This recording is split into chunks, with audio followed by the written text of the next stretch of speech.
Well, a good Wednesday to you. Welcome to the midweek message.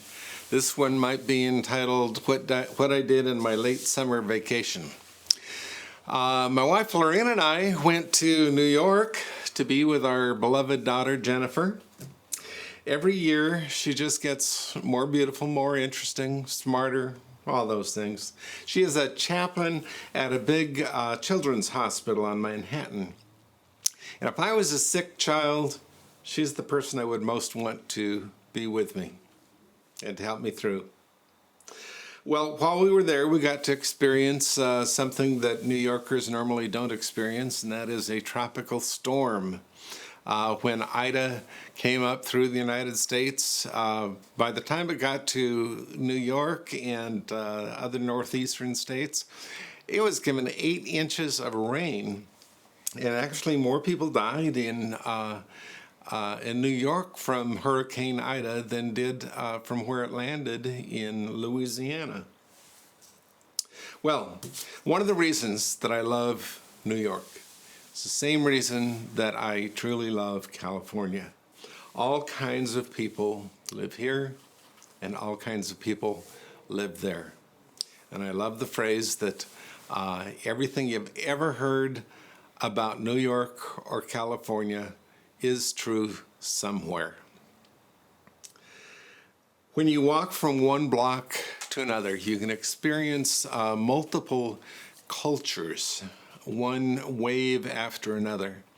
It's also true of timing, not just distance, but if you walk over a certain area at a certain time, right after some rehearsals have gotten out, suddenly you have dancers and stagehands going through the street, or suddenly you have people in school uniforms going through the streets. Or sometimes you see people going to synagogue or coming home from synagogue. On about September 7th, I went to the World Trade Center because it was ground zero of the 9/11 attacks, and the 20th anniversary was coming up.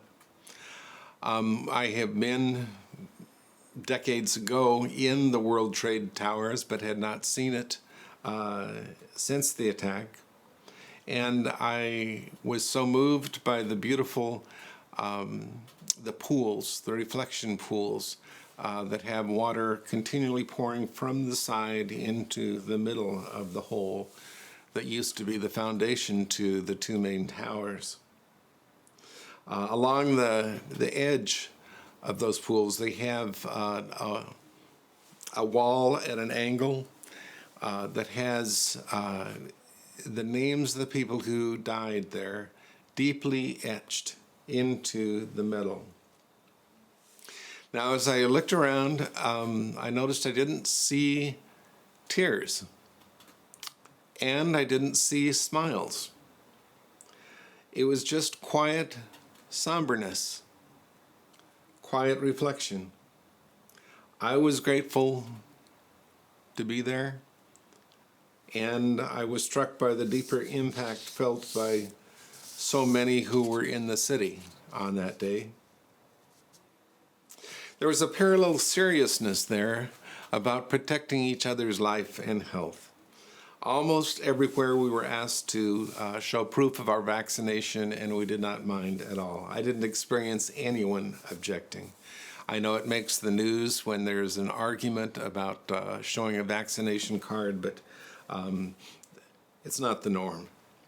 54,000 people died of COVID-19 in New York alone, so they take it seriously. Now, on the other hand, one of the great joys was to see the Broadway shows opening up again this month. We saw one show and absolutely loved it.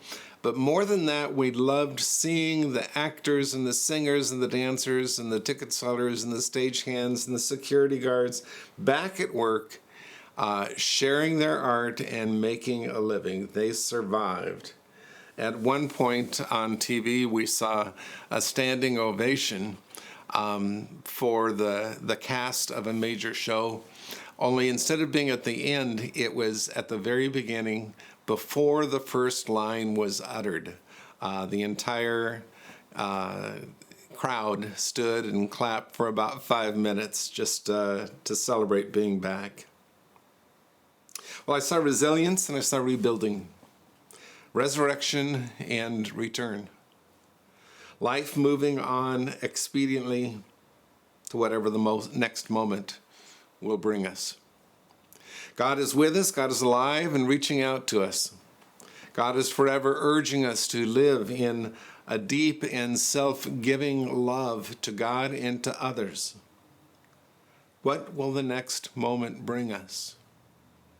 It's a little scary and a little exciting. Filled with memories of the past, but also hope for the future. God is with us, and the more we walk in God's love, the more we will be experiencing God's redeeming power and glory. Amen.